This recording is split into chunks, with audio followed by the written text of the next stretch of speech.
One New Year's Day, a bride and a groom took their wedding vows in the splendour of one of Europe's grandest cathedrals.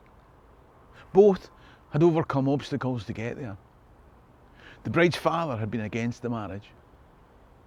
They say New Year brings fresh starts.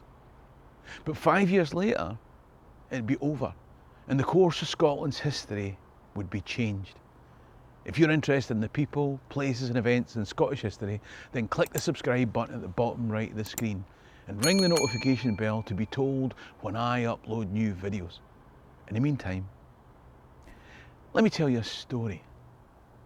The story is of how a 24-year-old groom and a 16-year-old bride changed the path of Scotland. I'm even going to speculate on how it might have changed. But to do that, I have to take you to Paris on the 1st of January 1537. Only one wedding venue would do for our couple. Imagine Renaissance splendour in a cathedral that had already stood for 350 years.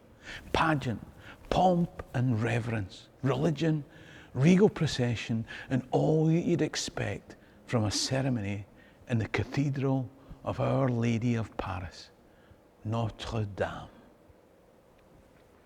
Okay, we didn't have the budget or a time machine, but as the bride waited at the altar, she must have thought of how this day very nearly didn't happen. Her dad had been against it. He meant well, and of course, he was only thinking of her. She knew herself that her health was frail. We'd probably call it tuberculosis. She just knew that she was ill. That's why her dad didn't want her going to colder foreign climes. But she'd wanted this. Her name was Madeleine de Valois, the eldest daughter of Francois of Valois, King of France. As she stood at the altar, did she wonder about the groom? You see, it wasn't just her dad whose plans had been very different from this. Her fiancé had left his homeland 4 months earlier, coming to France with the intention of marrying somebody else, the daughter of the Duke of Vendôme. The marriage contract had been drawn up back in March. It had been approved by Madeleine's father, the king. Everything was settled. The Scottish wedding party had arrived in Dieppe in September, made their base at Rouen, and headed off to meet his intended bride on the 10th. But 4 days later, that wedding was off, and James Stewart and his party were heading south to meet Madeleine's dad. What would Madeleine have known about James Stewart? Obviously, he was the King of Scots, because every King of Scots was called James Stewart. Did she know how many mistresses he'd already had? Did she know about his 9 illegitimate children? That's right, I said it, 9. In fact, one of his bastard children was to the woman that he really wanted to marry all along. And as I'm about to explain, if he had, things might have been so much different. Her name was Margaret Erskine. In spite of the illegitimate son that she'd borne James, she'd married some other Scottish nobleman ensconced in Lochleven Castle. I mean, and if that doesn't appear unseemly enough, James then sends a request to the Pope to have that marriage annulled so that he can marry the previously married woman who he himself had deflowered. No wonder the Pope told him to get on his bike. Obviously, that wasn't the phrase the Pope used, because it'd be another 300 years before a Scotsman invented the bicycle. My point is that were it not for the Pope's refusal, James Stewart may not have been standing at the altar at Notre Dame Cathedral with Madeleine Valois, but back in Scotland, married to Margaret Erskine. Madeleine saw past all that. She wanted to be a queen before she died. She told her dad that. And now she was. For all his fears of her travelling to the cold northern climes of Scotland, after more than 20 years of diplomacy, with 18 women having been suggested as possible brides for James, on the 1st of January 1537, in fulfilment of the Treaty of Rouen 20 years earlier, she was Queen of Scots. They travelled to Chantilly, then Compiègne, where James spent 1,100 crowns on a ring for her and 1,600 crowns on wine from Bordeaux. What are the Scots like for a drink? At Rouen, Madeleine fell ill. Nonetheless, when they sailed from Le Havre on the 10th of May, Madeleine had jewels, furs, silver plate, furniture, hangings for her new home, and a plethora of attendants and doctors. They arrived at Leith on the 19th of May, but despite constant medical care, on the 7th of July, Madeleine died at Holyrood, and she's buried there at the Abbey. But that's not where the story ends. You see, the reason that this short marriage was so important is because of what came before and what came after. On that cheery note, let me say that I've added dates from a live show, Stories of Scotland, in Grangemouth, West Linton, Haddington, Musselburgh and other places.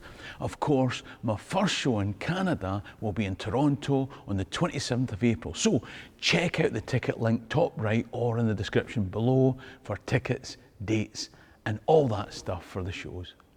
Those of you who follow Scotland's story will know that when James was in France, he had met a very tall, attractive woman called Marie de Guise. Now, just 1 month before Madeleine died, Marie's husband also died. And so, within a year, Marie and James were married. Once again, a wedding brought together two powerful French and Scottish families, this time in St Andrew's Cathedral. Now, even if you don't follow Scottish history, you'll have heard of their only surviving daughter, Mary, Queen of Scots. She went off to France to marry the next generation of Valois royalty. Francis II was no luckier when it came to health than his Aunt Madeleine had been. And another Stuart monarch of Scotland saw her French partner die when their marriage had barely started. And here's a turning point. Because with her young husband dead, the Queen of Scots, no longer Queen of France, received a visitor who persuaded this young Catholic queen to return to newly Protestant Scotland. Who was it that came to France to give her that counsel but her elder half-brother James, the illegitimate son of James V and Margaret Erskine, the wife that James had really wanted, the marriage the Pope had denied. Little surprise that this young James had grown up to become one of the new Scottish Protestants. Mary and this half-brother would lock horns for most of her personal reign in Scotland. It was at Lochleven Castle, that had been his mother and stepfather's stronghold, that Mary would be imprisoned in Scotland. It was against his army that Mary would meet her final defeat at the Battle of Langside. It was his campaigning that persuaded Elizabeth of England to keep Mary imprisoned for 19 years after that battle. How might Scotland have been different if James V had married Margaret Erskine and legitimised this, his first son? If he had been James VI, then the man that we call James VI would never have been born. He would never have been crowned King of Scots in this church. You see, there would never have been a Mary, Queen of Scots. James V would have never travelled to France to marry Madeleine, would never have met Marie de Guise. There would have been no rough wooing. There would have been no need for a Treaty of Leith. Who knows what the relationship with England would have been like, but if this James had become James VI, then he wouldn't have had the Tudor blood that was passed to Mary, Queen of Scots, and led to the union of crowns with England.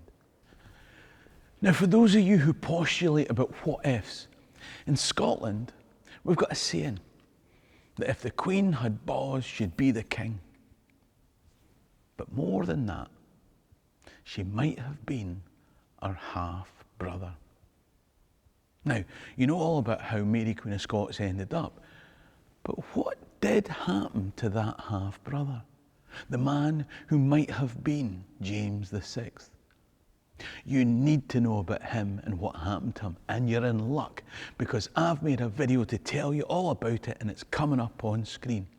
Now, I can only keep this channel going with your support, so why not click top right to become a Patreon member or buy me a coffee in the description below. Ha mín dóchas go mbeadh life. Sherry and Drast.